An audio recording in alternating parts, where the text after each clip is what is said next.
هذا ياك تحت العنوان تحت منه هذيك المقالة وقال المقالة غير يجيب الله تيسير.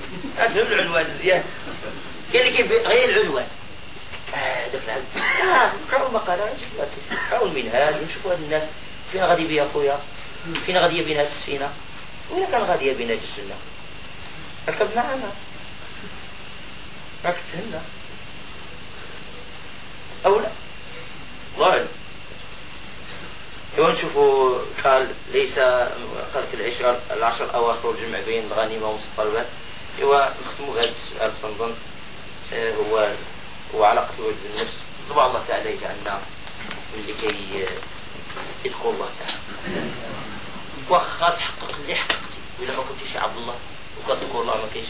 قال هذا أستاذ حسين ميسي قال قولة عجيبة. قال الخلافة على منهج النبوة دنيا في حق إذا لم تريد وجه الله. واخا تحقق الخلافة على منهج النبوة الناس كلها مزيانين وانت خايب عن الله. لكن ولو كنت مزيان عن الله تعالى لا يضركم من خالف إليك. ولكن قال سيد واحد قولة عجيبة تالية زيدوا شيء. قال إذا كنت شجرة خضراء يانعة في غابة تحترق أخشى عليك إن لم تهب لإطفائها أن تكون من وقودها. ما كان الله مهلك القرى وأهلها ماشي صالحون أهلها مصلحون. أما الصالح فبه فابدأوا.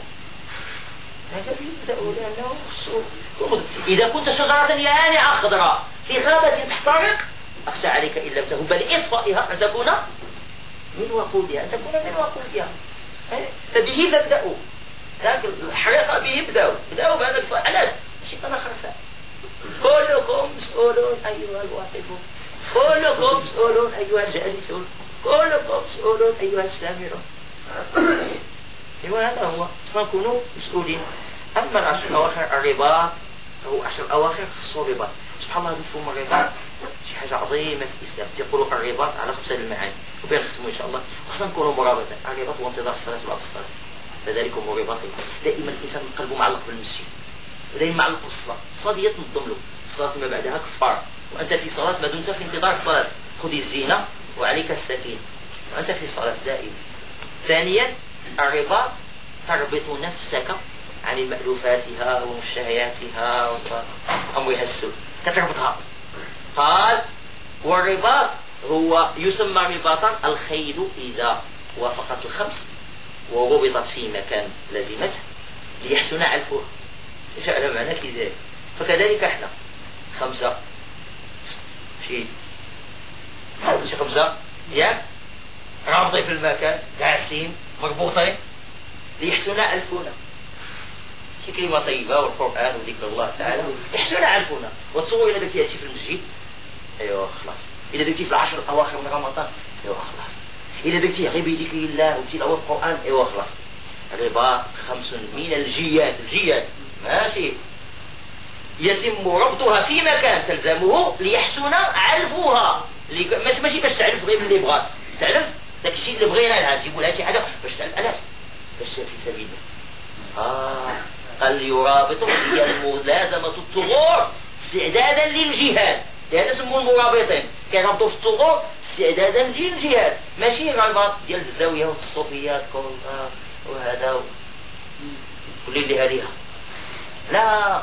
لا استعدادا لمخالطة الناس والسمع على آدابهم لنعلم الناس لندلهم على الله لندعو إلى الله لنذكرهم بالله لننتشلهم بالوهدى لننقذهم.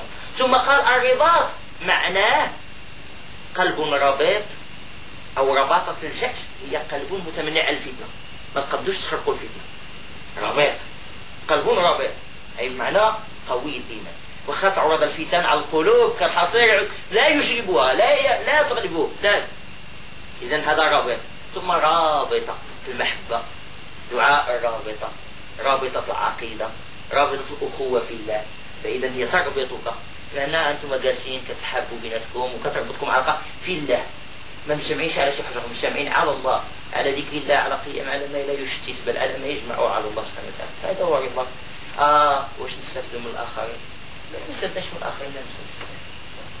المهم خصو يستفد من الآخرين خصو ينفتح على الآخرين خصو ينفتح على الآخرين، خصو يتعلم اللغات، خصو يتعلم الدين ديالو ويتعلم من الآخرين أشياء كثيرة. الحكمة ضالة المؤمن أن وجدها فهو أحق بها. خذ الحكمة من أي وعاء خرجت. خصنا نستافدوا.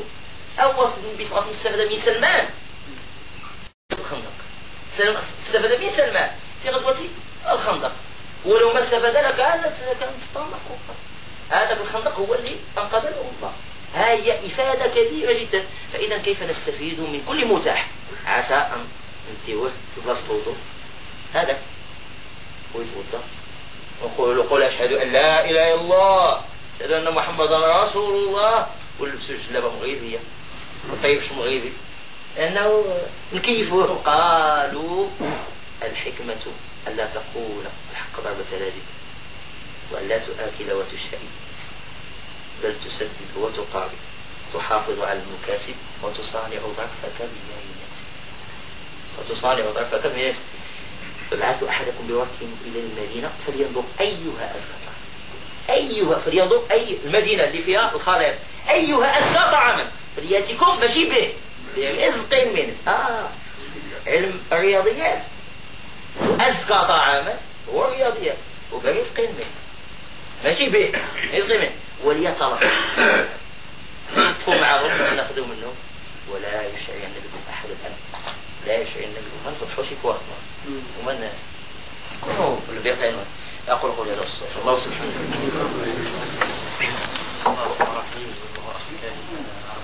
الله سبحانه وتعالى أن يجعلها له في ميزان حسناته. أيها الإخوة الكرام، نشكركم على هذا الحضور الطيب المبارك الكريم، ونسأل الله سبحانه وتعالى أن يجعلها لكم في ميزان حسناتكم عند الله سبحانه وتعالى، ويجعل هذا العشر الأواخر بالعتق من النار، بالبركة، بالخير، بالفتح المبين على أمة رسول الله صلى الله عليه وسلم، بأن يفتح لنا أبواب الخير، وأن يجعلنا من عباده الصالحين من أوليائه المقربين. أيها الأحباب الكرام، ما اشتقنا لمجالستكم ولكن الوقت يزحم. نسأل الله سبحانه وتعالى أن نجد فرصة أخرى لنتجالس لله عز وجل.